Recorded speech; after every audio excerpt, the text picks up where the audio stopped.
Good morning, everyone. I hope you all are doing well. I am also good. So today we are going to study about cell. In this topic, we are going to discuss about our environment, living and non-living things, biotic and abiotic components, discovery of cell, and the classification of organisms. So first of all, I would like to introduce you with our environment. In our environment, there are two components.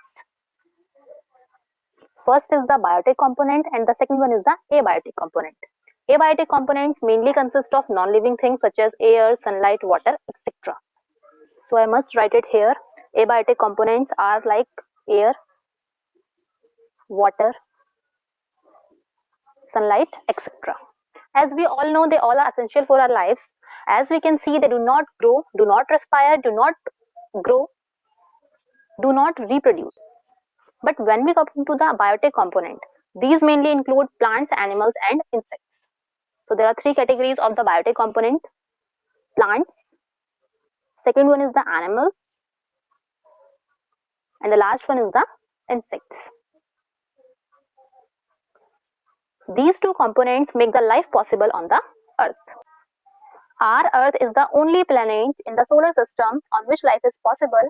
Biotic and abiotic component together make the life possible. Now we will discuss in brief about the biotic component. So as I have already told you, biotic components mainly consist of plants, animals, and insects. They all are living things. They all can reproduce, they all can grow, they respire, they respond to stimuli. All these things are possible because of the tiny units called cells, which is our main topic of study.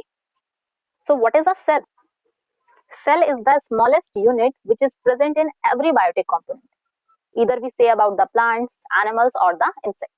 So what are cells? Cells are the smallest units of any living thing or the biotic component. Either it is plant or animal. Or we can say the existence of plants and animals is because of the cell. Even our body is also made up of cell. So here is a statement given by the famous scientist Matthias Skleden and Sekven. What is the statement? All living things are made up of cells. That means, as I have told you about the biotic component, the plants, the animals, and the insects, these all are made up of cells. So the statement given by Matthias Skleden, the famous scientist, and the second one is Sekven. The statement is quite true. A cell forms the structure, helps to perform various functions.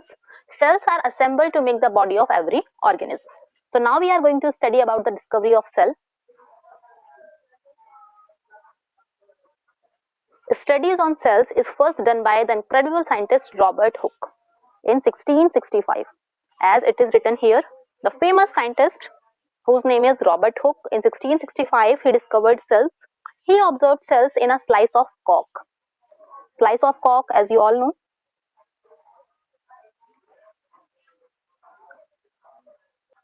He has discovered the cells by his self-designed crude microscope.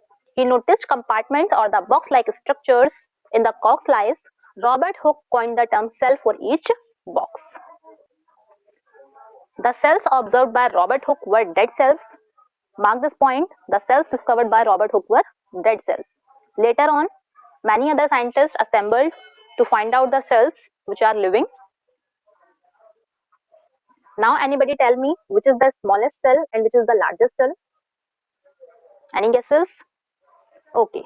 So smallest cell, the bacterial cell, and the largest cell is the egg of ostrich.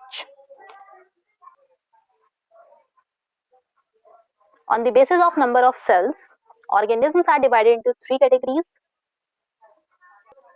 First one is the non-living components or the abiotic components, which I have told you in the starting.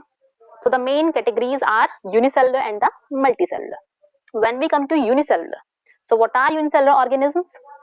The organisms which are made up of only one cell are known as unicellular organisms. For example, amoeba.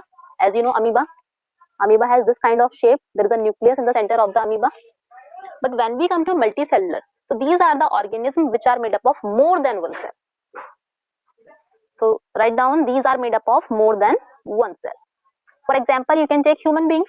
Human beings are made up of approximately 75 million cells. Animals are also multicellular. Insects, they are also multicellular.